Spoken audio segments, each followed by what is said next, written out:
Assalamualaikum warahmatullahi wabarakatuh. Halo semuanya. Jadi kali ini saya akan menjelaskan mengenai analisis standar label kemasan pangan.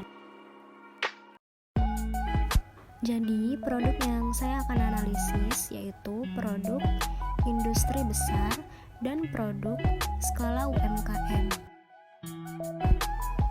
Menurut Peraturan Pemerintah Republik Indonesia Nomor 69 Tahun 1999, label pangan merupakan setiap keterangan mengenai pangan yang berbentuk gambar, tulisan, kombinasi keduanya, atau bentuk lain yang disertakan pada pangan, dimasukkan ke dalam, ditempelkan pada atau merupakan bagian kemasan pangan yang selanjutnya dalam peraturan pemerintah ini disebut label. Kemasan pangan merupakan bahan yang digunakan untuk mewadahi atau membungkus pangan, baik yang bersentuhan langsung maupun tidak. Label yang dicantumkan di dalam pada kemasan pangan wajib sesuai dengan label yang disetujui pada saat izin edar. Jadi, label sebagaimana dimaksud dalam pasal 2 harus memuat keterangan paling sedikit mengenai: yang pertama, nama produk; yang kedua, daftar bahan yang digunakan; yang ketiga, berat bersih atau isi bersih; yang keempat, nama pihak produksi; yang kelima, halal bagi yang dipersyaratkan; yang keenam, tanggal dan kode produksi; dan yang terakhir, keterangan tanggal kadaluarsa. Untuk produk pada industri besar yang saya gunakan yaitu pangan pada biskuit rasa coklat.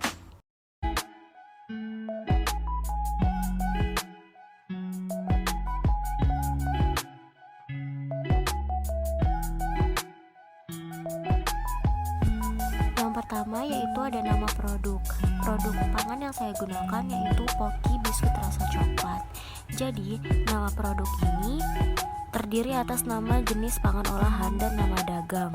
Nama jenis pangan olahan menyatakan keterangan identitas mengenai pangan olahan serta menunjukkan karakteristik spesifik dari pangan olahan sesuai dengan kategori pangan. Yang kedua, ada daftar bahan makanan yang digunakan. Bahan yang digunakan meliputi bahan baku, BTP, dan bahan penolong. Pangan olahan harus diproduksi menggunakan lebih dari satu bahan pangan yang wajib dicantumkan presentase kandungan bahan untuk bahan baku utama pada daftar yang digunakan. Yang ketiga yaitu berat bersih atau isi bersih, yang merupakan informasi mengenai jumlah pangan olahan yang terdapat di dalam kemasan atau wadah yang dicantumkan dalam satuan metrik. Yang keempat, nama pihak produksi. Pihak yang memproduksi yaitu PT Gliko Indonesia. Jadi, pihak yang memproduksi ini wajib mencantumkan nama dan alamat. Pencantuman alamat yang dimaksud dalam pasal 28 untuk pangan olahan produk dalam negeri paling sedikit meliputi nama kota, kode pos, dan Indonesia. Yang kelima yaitu halal bagi yang dipersyaratkan. Maksudnya, pelaku usaha yang memproduksi atau mengimpor pangan olahan yang dikemas eceran untuk diperdagangkan di wilayah Indonesia wajib mencantumkan keterangan halal setelah mendapatkan sertifikat halal. Yang keenam, tanggal dan kode produksi. Tanggal dan kode produksi wajib dicantumkan pada label dan diletakkan pada bagian yang mudah dilihat dan dibaca. Tanggal dan kode produksi paling sedikit memuat informasi mengenai riwayat produksi pangan pada kondisi dan waktu tertentu. Yang ketujuh, keterangan tanggal kadaluarsa, yang merupakan batas akhir suatu pangan dijamin mutunya sepanjang penyimpanannya mengikuti petunjuk yang diberikan produsen. Keterangan kadaluarsa ini dinyatakan dalam tanggal, bulan, dan tahun.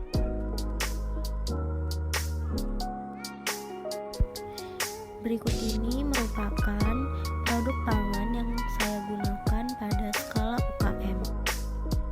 Nah, bisa dilihat di sini pada label kemasan. Yang pertama untuk nama produknya tertera, tetapi di sini saya sensor. Kemudian yang kedua, daftar bahan yang digunakan. Untuk daftar bahan yang digunakan tercantum. Yang ketiga, berat bersih atau isi bersih. Di sini pada kemasan tidak dicantumkan. Yang keempat, nama produksi di sini dicantumkan. Kemudian yang kelima, halal bagi yang dipersyaratkan tidak dicantumkan. Untuk yang keenam, tanggal dan kode produksi tidak dicantumkan. Dan yang terakhir, keterangan tanggal kadaluarsa tidak dicantumkan. Nah, saran saya, sebaiknya produsen melengkapi informasi pada label kemasan produk pangan yang sesuai dengan peraturan pemerintah, agar konsumen percaya dan tidak khawatir apakah makanan tersebut aman atau tidak ketika